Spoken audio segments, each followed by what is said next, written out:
not like Calgary didn't totally destroy the Vancouver Canucks recently and bounced them out of the playoffs, and they're all embarrassed or anything like that. Yeah. I mean, that is what happened, isn't it? Since you brought it up, you're a pretty avid Canucks fan, aren't you? Yep. You buy jerseys and you have all the memorabilia and stuff, right? Yep. How do you feel about your team's performance this year? I'm not gonna lie, I feel pretty good about it. You're kind of embarrassed. Pretty embarrassed, yeah. Like, really embarrassed. Well, I'm not embarrassed. I'm more, actually, I guess it's more embarrassed for them. You're embarrassed for the Vancouver Canucks? Yeah. Because they haven't won a Stanley Cup ever? No, that's not why. Oh. I'm actually embarrassed by their performance. Especially at the last half of this year. They had, they pretty much had it, and all they had to do was win a couple games, and they couldn't even beat teams like Edmonton and Calgary. That's just pathetic. Well, Edmonton I can certainly understand. Calgary is probably got one of the best players in the entire National Hockey League in its front center there, performing much better than your Naslund and Linden put together, really, to be honest. Well, this is not really saying much because Naslund's a fuck, and Linden doesn't ever play, so. Sir, Port William IHOP, this is a family program. I will not have you use that language on here. You got it? I'm sorry.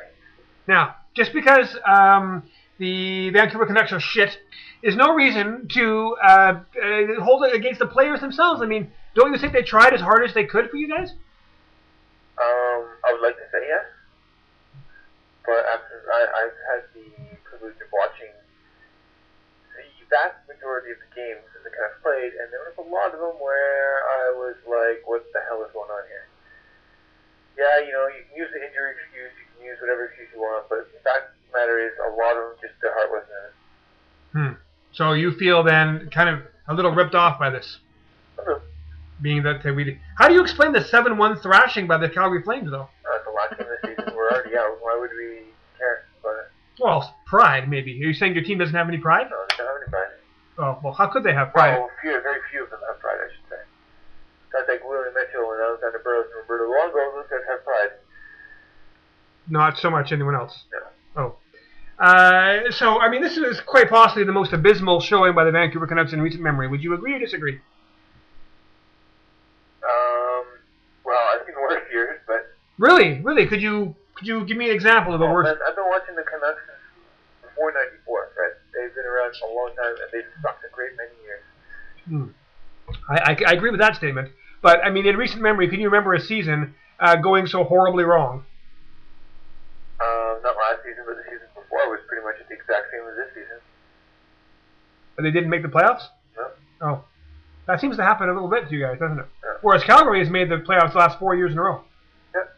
And they've done very well in the playoffs too. Well, they've done okay. I mean, they had to face Detroit last year where you guys got pretty much a walk with Anaheim, and they walked all over you guys. Wait, what? Anaheim was the best team in the league last year. Well, the Canucks were... I don't know what the whole league said. Well, I mean, come on. The Ducks, they're Ducks. Okay, I'm sorry, you guys should have walked all over them, and you guys got creamed.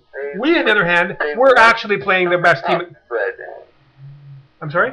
They won the Stanley Cup. Yeah, but anyone can do that. Fact of the matter is, Detroit was the best team in the league last year. Number one. That's why Calgary faced them. You know how they do that stupid system where the best team in the league meets the worst team in the league, and or the least team that comes in with the least amount of points in the playoffs?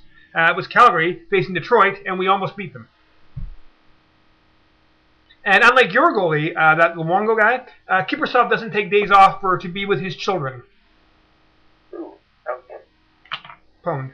I mean, the guy does make $40,000 a year, doesn't he? He should be able, or a game, doesn't he? He should be able to afford a babysitter, you think? You think? Apparently not. But it's hard to get a babysitter for a baby that isn't even born yet. You idiot. Well, the fact of the matter is... I don't even care. That doesn't matter to me. Well... I'm done with it. Done with what? No longer a Canucks fan. You're no longer a Canucks fan. You're going on the record right now, live, in front of millions of people and saying you are no longer a Canucks fan. Well, okay, at least until the beginning of next season. Oh. Well, I read an interesting letter in the province today written by Douglas Adams, who lives in North Vancouver, who wrote in this letter, and I quote it for you exactly if I had it here, but basically he said he thinks that the team, Dave Nonis, should blow the team up. Agree or disagree? That sounds like an idiot, but I disagree. Well, I don't think he meant like strapping C4 to their chest. I know, I'm saying he still sounds like an idiot. I think he meant actually restructuring the team completely and getting rid of the Vignon guy, to horribly pronounce his name, because he said But this guy's got a boring way of playing hockey, a very conservative style that he plays. Maybe this is why the Canucks got destroyed 7-1. No, I think AZ did a great job, and yeah, you got to change around some of the team, you got to restructure some of it, but I don't think there has to be vast, incredible, restructuring. I think you have to get rid of everyone and get new ones. You know what I'm saying? You have to start over from scratch. Well, I think something has to be done because the building blocks are already in place. You just need to build around it. Right? So you got Roberto Luongo right there. Build around him. You got the defense. You got Willie Messi. You got Matthias Nolan. You got Sami Salo, Kevin Bieksa. You got solid defense. Just build around it. Make sure even if they're unhealthy, injured or whatever, you can have people that can step up. Well, I was going to say it is a very solid defense when they're not, limping. Well, yeah, and the problem with Canucks is scoring. That's what we need to focus on, not goaltending or defense. I mean, we've got those down pat. You sound almost smart there for a second. No. Okay. I mean, you're talking about building around a team. It's kind of like finding this piece of land in the middle of nowhere and saying, hey, this has potential. We can build a whole town here in 40 years. We can actually have something functional here. That's kind of what you're saying, isn't it? Well, that's the only way to do it in today's NHL. So in 20 years, maybe you guys have a chance. I would say 20 years. 10? I'd say we have a chance every year. Oh. It seems to be diminishing every year, though. Wouldn't you guys always say? Shouldn't that be the Canucks slogan? There's always next year. That is our slogan. Did you know? Oh no, I guess not.